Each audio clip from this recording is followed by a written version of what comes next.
दोस्तों आज की जो कहानी होने वाली है वो आपके सुन के रोंगटे खड़े कर देगी।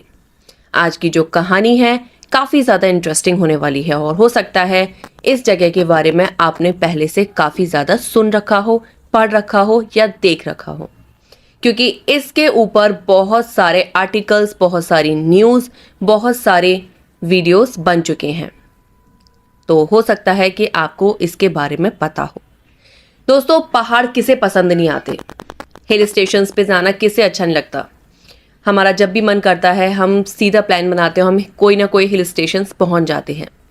लेकिन वहाँ की जो शांति है वो सबको अच्छी लगती है, वहाँ का जो सुकून है वो सबको अच्छा लगता है। लेकिन कई बार बहुत सारी चीज़ें ऐसी होती हैं जिनके बारे में उन्हें पता नहीं होता और वो बहुत बड़ी गलती कर देते हैं। तो दोस्तों आज की जो कहानी होने वाली है वो होने वाली है विचेस वेल के बारे में, जिसे हम चुड़ैल बावली कहते हैं।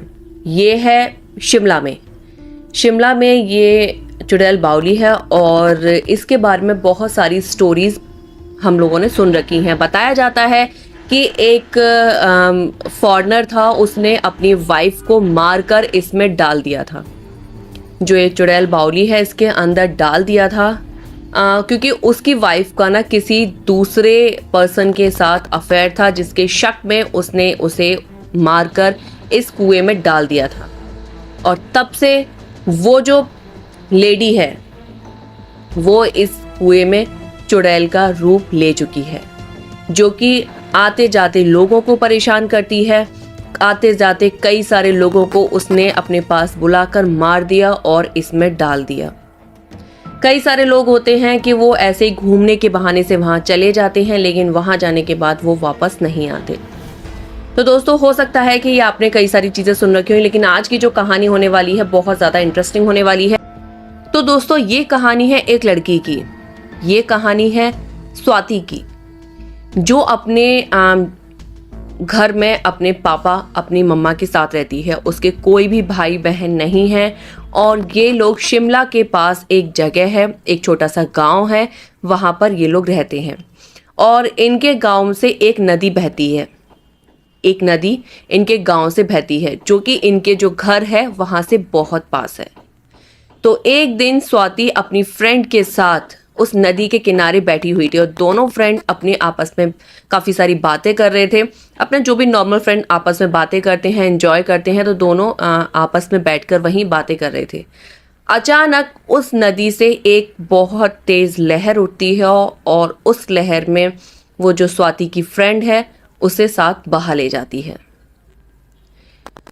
स्वाति काफ़ी ज़्यादा चीखती है, चिल्लाती है, मदद के लिए लोगों को बुलाती है, लेकिन जब तक लोग वहाँ पहुँचते हैं तब तक स्वाति की जो फ्रेंड है वो वहाँ से गायब हो जाती है। गायब हो जाती है मतलब वो बह जाती है, उसका कोई पता नहीं चलता।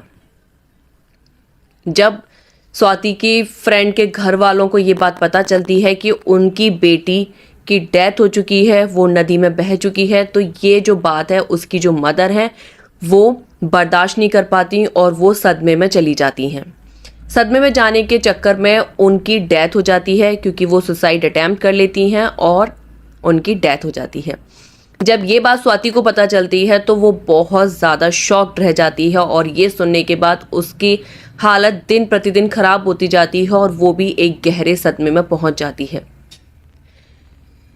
धीरे धीरे टाइम गुजरता जाता है। स्वाति अपने घर पे थी, उसके पेरेंट्स उसको काफ़ी चीज़ें समझाते थे, लेकिन वो कोशिश करती थी उस चीज़ों को भूलने के लिए, लेकिन वो भूल नहीं पाती थी, क्योंकि जब भी रात में वो सोती थी तो उसे अपनी फ्रेंड की मदर सपने में नज़र आती थी और जिसे देखकर वो काफ़ी ज़्यादा डर जाती थी।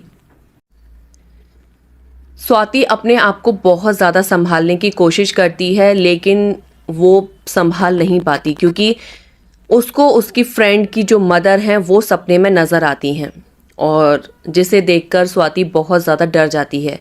रात को जब भी वो सोती थी, आधी रात होने के बाद उसे सपने में अपनी फ्रेंड की मम्मी नज़र आती थी और वो सपने में उससे यही कहती थी कि मैं तुम्हें अपने साथ ले जाऊंगी, तुम्हारी वजह से मेरी बेटी की मौत हुई है, मैं तुम्हें अपने साथ ले जाऊंगी।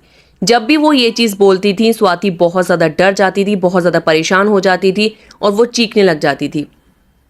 कई समय तक यही सब चलता रहा, काफ़ी दिन गुजर गए।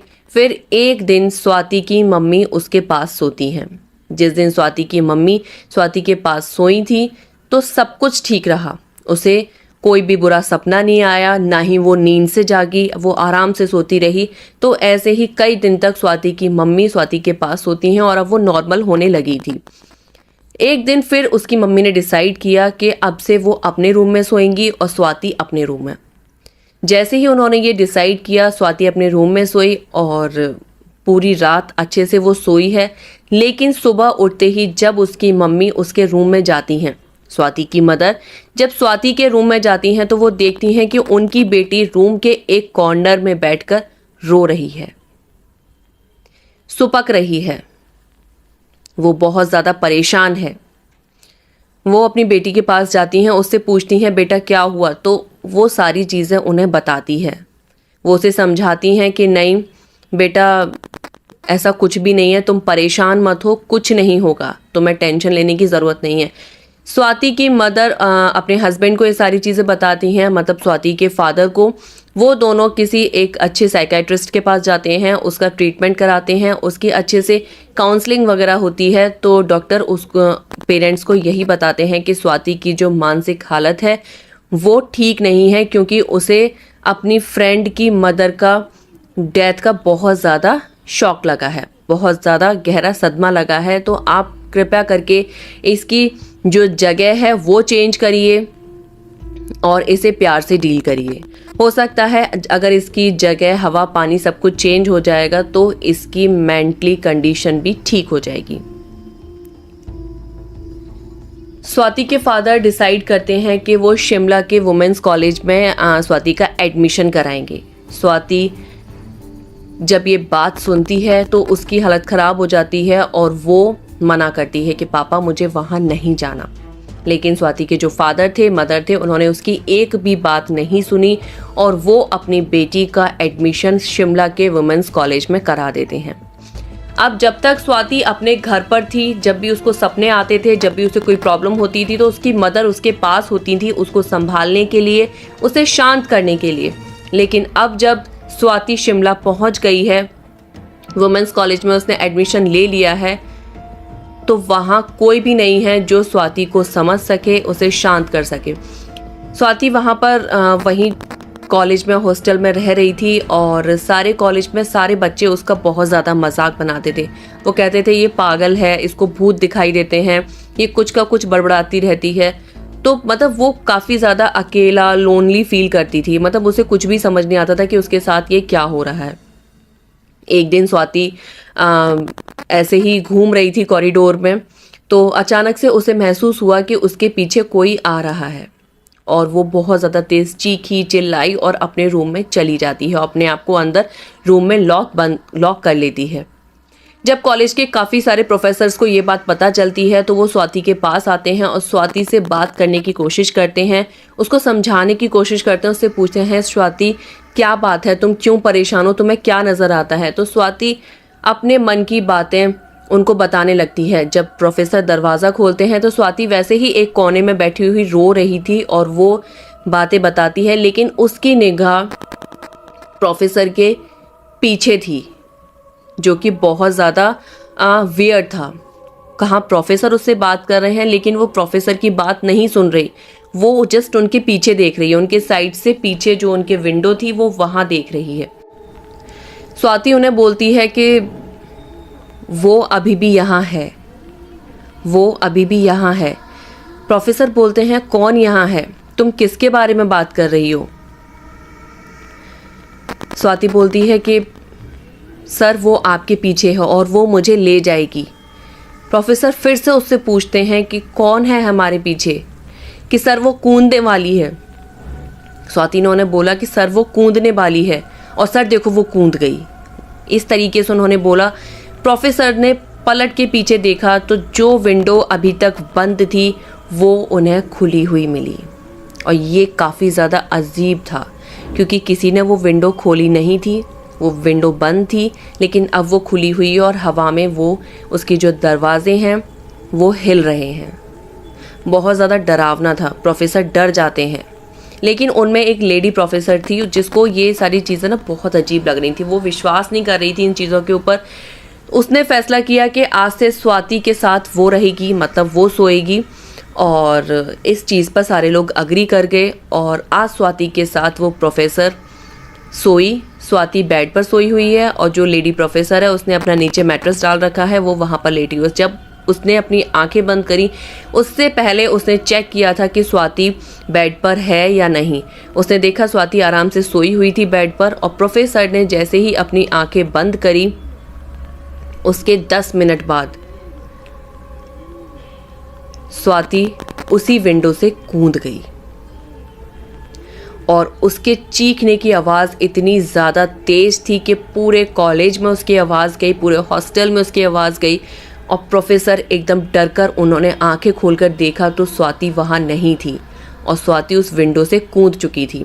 जब उन्होंने विंडो से नीचे झांक कर देखा तो स्वाति उस विंडो से नीचे कूद कर सीधे जंगल के रास्ते भागी जा रही थी।